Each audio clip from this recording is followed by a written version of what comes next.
stapled Nope, to your we'll wrist. buy it. All right, 3 pieces for 5. How many would you like? เท่าไหร่ 3 pieces for 5, take 3. Okay.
Designed to help him. We don't have to catch him, restrain him. We just have to hold him, lift up his head, hold still, and reward him for being calm.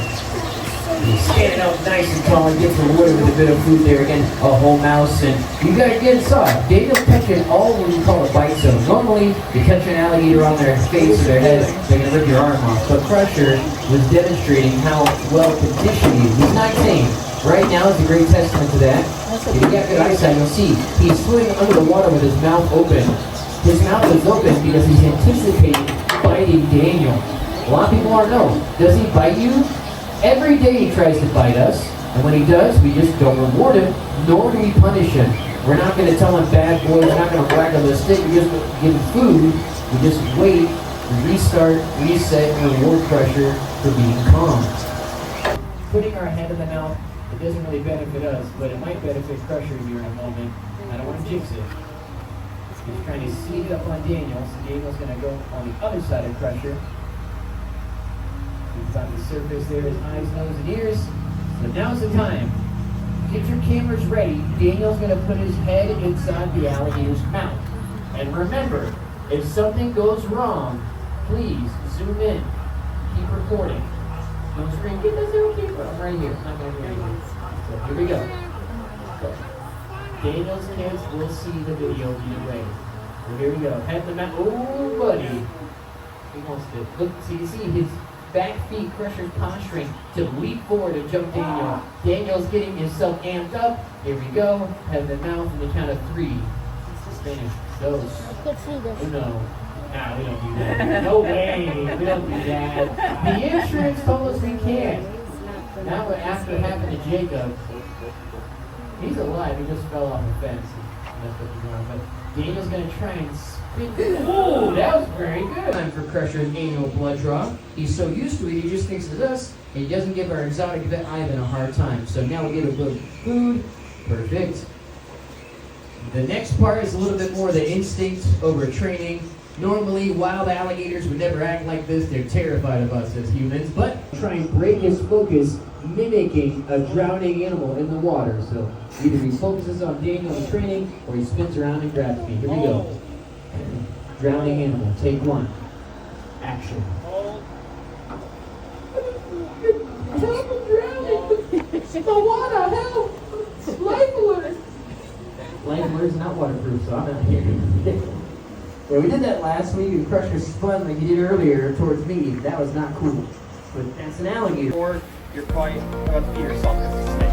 But nonetheless, this is our very first animal. This here is Steve. Now, Steve is a very special snake for so many reasons. Now, Steve here is what we call a Florida king snake. That's not any Florida king snake. Steve here is what we specify as a Brooks face Florida king snake. You might be wondering what that is. So, a Florida king snake, like you see in front of you, is a harmless species of snake, which is non-venomous, non-poisonous, and they range in the entire peninsula here in the state of Florida.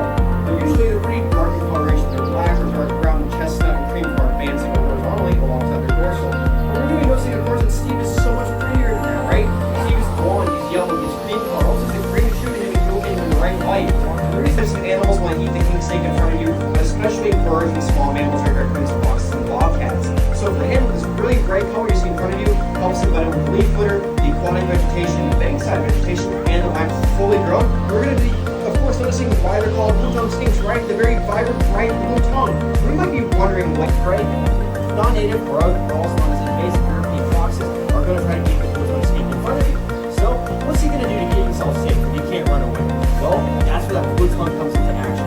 So if you're the predator and you walk up towards Mr. Blue, he's going to stand still because he has no choice really. He's going to puff up with air nearly double in size. He's going to be hissing, making very loud noises and trying to scare the predator away. But what he's going to do next is actually open his mouth and come back to me. Okay. Here we go. If you're an alligator and you're in the Carolinas or Texas, what you're going to do is you're going to swim up to the surface of your pond, lake, creek, river, or stream that you're living in, right? You're going to put these nostrils right above the surface of the water, and then the ice freezes over. You sit there in the air. It's just like this. Not doing anything. You're not eating. You're not drinking. You're only feeling your heart beat.